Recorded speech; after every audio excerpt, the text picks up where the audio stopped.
gonna react to the stuff that's going on with Brittney Griner, y'all. I think it's crazy. Like, I think it's crazy that she been locked up for a cool little minute over what I think it was a weed pen, vape pen, or something like. I'm pretty sure it was a weed pen, but over a pen she got locked up, y'all.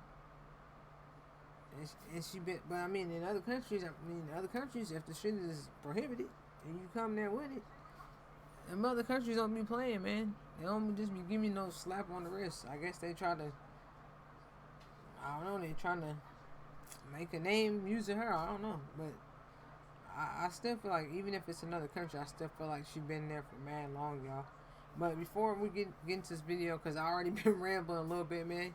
Make sure y'all like, comment, subscribe, turn on post notifications so you stay notified whenever I drop a reaction.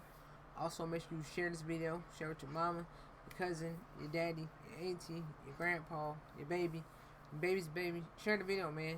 We're close to 200, y'all. Then we're on the road to 1,000. We're doing our thing, man. We're definitely doing our thing. We got all gas, no brakes. But let's get into this video, see what they talking about. And this is her 3rd time appearing in court.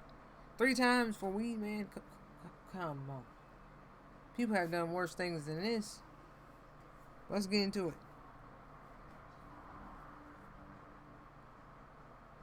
Appeared before a judge today for the 3rd day of her trial. Joining us now to get the latest on what happened is ABC's Patrick Reevell. Patrick, good to see you tonight. It's our understanding that some people took the stand today as character witnesses on behalf of Brittney Griner. What do we know about them? Hi, Phil. Yeah, I mean, the hearing only lasted about 2 hours, but Brittney Griner's defense called 3 character witnesses, and they were all from the Russian basketball team that Griner plays for in the WNBA off-season, which was the reason why she was in Russia for in the first place. And the club's director testified. They got Brittney out there looking, man. I feel bad for her, yo. That's crazy. And she probably going through so much being out there, yo. God only knows. Cause like I said, other countries, they don't be playing, especially with like, I want to say with Americans. Like, they don't be playing with Americans. You get caught with some stuff down there, they do not be playing, yo. Like, I hope she alright down there for real. I can't imagine, but she do not look good looking at her.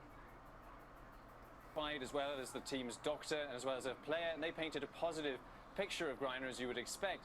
But really, most experts believe that things like this don't really have much bearing on what the outcome of this trial will be, because they believe that... Like, not to keep them pausing, but just like, look at her face. You can tell like she's not good. They probably... I'm not even gonna say nothing negative, but I just pray she alright down there. For real, yo. Like, she don't look cool. She don't look good at all. Well, really, ultimately, it's arbitrary. It's just a way of holding Brittney Griner hostage, essentially, in Russia as a bargaining chip.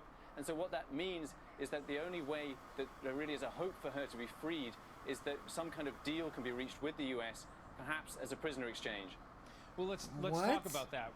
In terms of the U.S. government's conversations with Russian authorities, obviously we know Griner wrote that very personal, heartfelt letter to President Biden. Hold on. So Russia is keeping Brittney Griner hostage in exchange for in exchange for a different person or something, like a bargain trade. That's crazy. They're bargaining somebody's life. They're bargaining a human. That's... Then the White House told us that President Biden, read it and Biden should be able to do something. Conversations with her wife. What do we know about the state of affairs here? Is it looking like the U.S. could get her back? So the U.S. has said that it's going to continue to try and negotiate for her release, but really what we're following right now is a separate effort, and that effort is by former Governor Bill Richardson. He's the former governor of New Mexico, who is, as we have understood from last week, we learned from a source that he's planning to travel to Russia in the near future to try and hold talks with the Russians to try and find some kind of way of coming to a deal that might free her. And the reason that matters is that Bill Richardson played a role in attaining the prisoner exchange that freed Trevor Reed. And so right now we understand that he is hoping that perhaps by this visit he can start to find a path to some sort of similar deal, some sort of similar prisoner exchange that might be used to free both Brittney Griner and also another American held there, Paul Whelan, another former Marine who's also been held there for nearly 3.5 years. 3.5 Well, years. as for Brittney Griner, her trial continues. The We know you're fuck? going to keep a close eye on it for us. Patrick Reevell, thank you so much.